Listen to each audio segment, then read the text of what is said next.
वह बोले, हमें अब रोकने वाला कोई नहीं। अगला सूर्य पाटलिपुत्र के ऊपर मेरी ध्वजा लहराएगा। उनके पास 30,000 से अधिक सैनिक थे। पाटलिपुत्र के सिंहासन पर चंद्रगुप्त मौर्य बैठा था जब उसे सूचना दी गई, राजन, गंगा का मोर्चा टूट चुका है। भद्रसेन वीरगति को प्राप्त हुए। शत्रु अब हमारे दरवाजे पर है।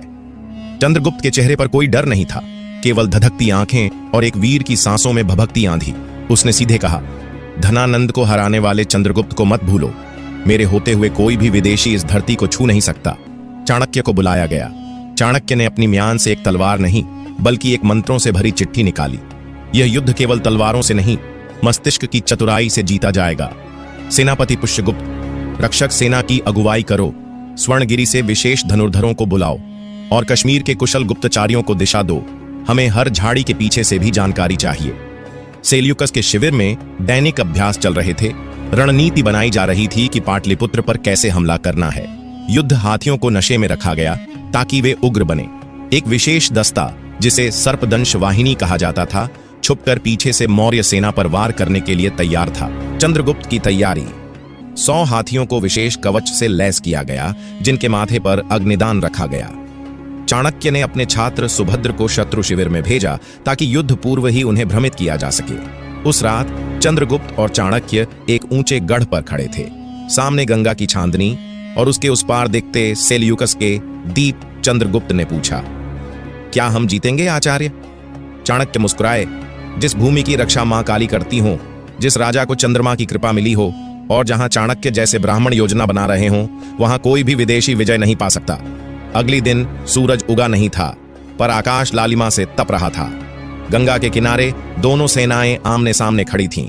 एक ओर सेल्यूकस निकेटर की यूनानी सेना, दूसरी ओर मौर्य सम्राट चंद्रगुप्त की विशाल सेना, जिसके पीछे खड़ा था चाणक्य का अपराजेय मस्तिष्क। घंटों की शांति को भेदते हुए अचानक नगाड़े बजे, जय मगध, जय मौर्य। युद्ध आरंभ हुआ। सेल्यूकस की रणनीति, यूनानी सेना ने वी आकार की पंक्ति में घेराबंदी की। तेजी से तीरंदाजों को आगे भेजा गया। उनके साथ फारसी घुड़सवारों ने मौर्य सेना की अग्रिम पंक्ति पर हमला बोला। पहले घंटे में मौर्य सेना पीछे हटने लगी। सेल्यूकस जोर से चिल्लाया, India is mine now. Chanakya शांत खड़ा था। उसने चंद्रगुप्त से कहा, अब समय है उस योजना का जो हमने वर्षों पहले तैयार की थी। उसने अपनी हथेली पर एक नीला पत्थर रखा। संकेत था, गरुड़ पथ। क्या था गरुड़ पथ? मगध की सेना में एक विशेष गुप्त वाहिनी थी जो भूमिगत सुरंगों से युद्ध भूमि के पीछे से निकल सकती थी। वे सैनिक काले वस्त्र पहनते थे और मौन में लड़ते थे। इनका उद्देश्य था शत्रु के आपूर्ति शिविरों पर आक्रमण करना। चाणक्य ने संकेत दिया और गरुड़ पथ सक्रिय हो गया। जैसे ही सेल्यूकस आगे बढ़ा, पीछे से खबर आई, हमारी रसद, घोड़े, भोजन सब नष्ट हो गए हैं। कोई काली छायाएं हमारे शिविर को जला रही है। सेल्यूकस स्तब्ध रह गया। मौर्य सेना ने यही अवसर देखा और तीव्र आक्रमण शुरू किया। हाथी दस्ता मध्य में घुसा। धनुर्धर पहाड़ियों से बाणों की वर्षा करने लगे। चंद्रगुप्त स्वयं घोड़े पर सवार होकर सेना का नेतृत्व करने लगा। सेल्यूकस की सेना बिखरने लगी। इसी बीच चाणक्य ने एक और चाल चली। उसने यूनानी सैनिकों के बीच झूठी चिट्ठियां फैलवाईं, जिसमें लिखा था, सेल्यूकस भारत को जीतकर ग्रीस नहीं लौटेगा, वह यहीं राजा बन जाएगा और शेष सैनिकों को बलि चढ़ा देगा। यूनानी सैनिकों में अविश्वास की आग लग गई। वे आपस में लड़ने लगे। कई ने सेल्यूकस के विरुद्ध विद्रोह कर दिया।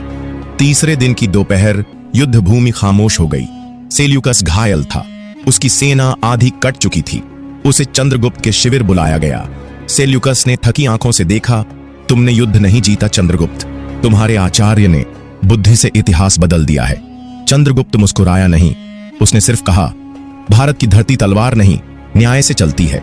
चाणक्य ने प्रस्ताव दिया, सेल्यूकस, तुम पश्चिम लौटो, भारत की सीमा से पीछे हटो। बदले में हम तुम्हें सम्मानपूर्वक विदा करेंगे। और चंद्रगुप्त से संधि के रूप में अपनी बेटी हेलिना का विवाह कराने का प्रस्ताव भी रखा गया। सेल्यूकस मजबूर होकर झुका। उसने कहा, let wisdom reign, I accept. Seleucus अपनी पूर्वी सीमा भारत को देने का वादा किया, जिसमें कांधार, बलूचिस्तान, अफगानिस्तान। बदले में मौर्य साम्राज्य उसे 500 युद्ध हाथी देगा।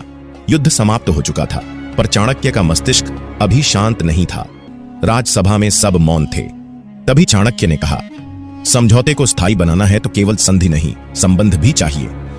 सेल्यूकस निकेटर एक क्षण रुका, फिर बोला, मुझे गर्व होगा यदि मेरी पुत्री हेलेना इस महान सम्राट की पत्नी बने। पाटलिपुत्र की सभा में कानाफूसी शुरू हो गई। यूनानी राजकुमारी, क्या वह हमारे रीति रिवाज समझेगी? चंद्रगुप्त तैयार होगा क्या? पर चंद्रगुप्त मौर्य शांत खड़ा रहा। उसने चाणक्य की आंखों में देखा और धीरे से सिर हिलाया।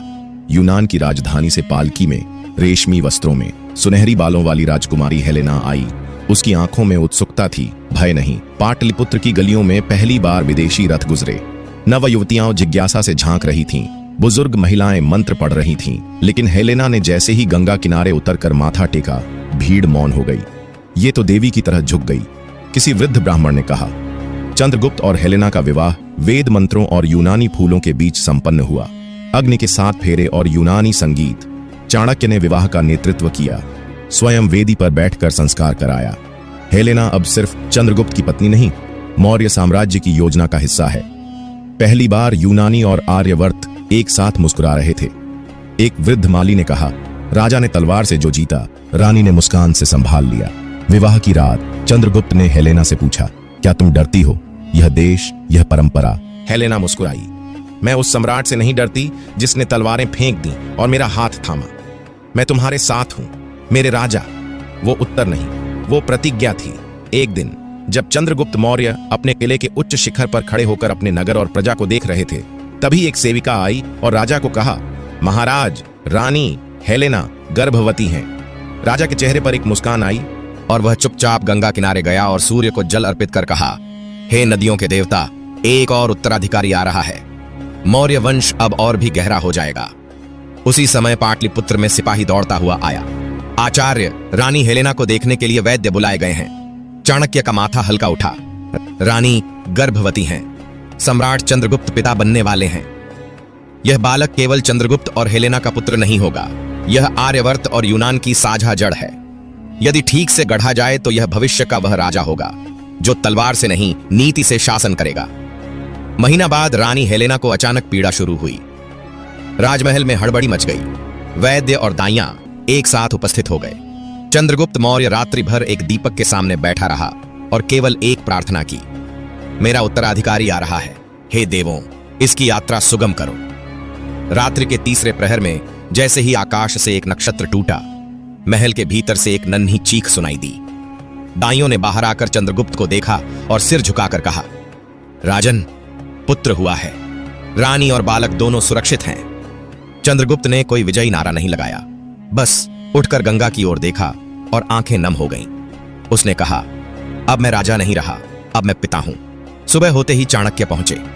बालक को देखा, नेत्र तेजस्वी, ललाट पर एक स्पष्ट रेखा और अंगों में असाधारण स्थिरता।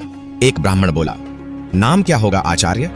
चाणक्य ने हल्की हंसी में कहा, इसका नाम होगा बिंदुसार, क्योंकि यह बालक बिंदु के समान छोटा है पर धार के समान तीव्र।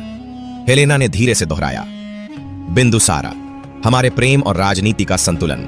रात्रि को जब चंद्रगुप्त बिंदुसार को गोद में लिए बैठा था तो उसने हेलेना से कहा, यह केवल हमारा पुत्र नहीं है हेलेना, यह अगली सदी की विचारधारा है। यह वह संतुलन है जिसे तलवारें नहीं, मातृत्व बनाती हैं। हेलेना मुस्कुराई और बोली, तो क्या यह भी योद्धा बनेगा?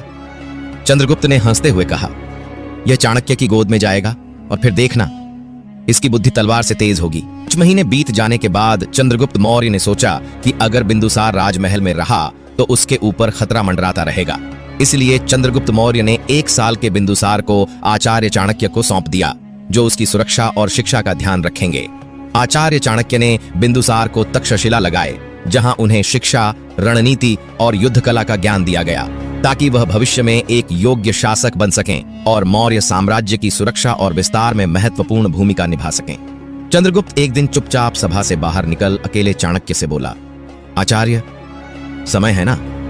चाणक्य बोले, समय है, पर छोड़ने का नहीं, संवारने का। लगभग 20 साल की लंबी शिक्षा लेने के बाद बिंदुसार अब वापस लौट रहे थे और चंद्रगुप्त मौर्य हल्के बूढ़े हो चले थे। उनकी उम्र और अनुभव ने उन्हें एक समझदार और शांतचित्त शासक बना दिया था, जो अपने पुत्र को राज्य का उत्तराधिकारी बनाने के लिए तैयार थे।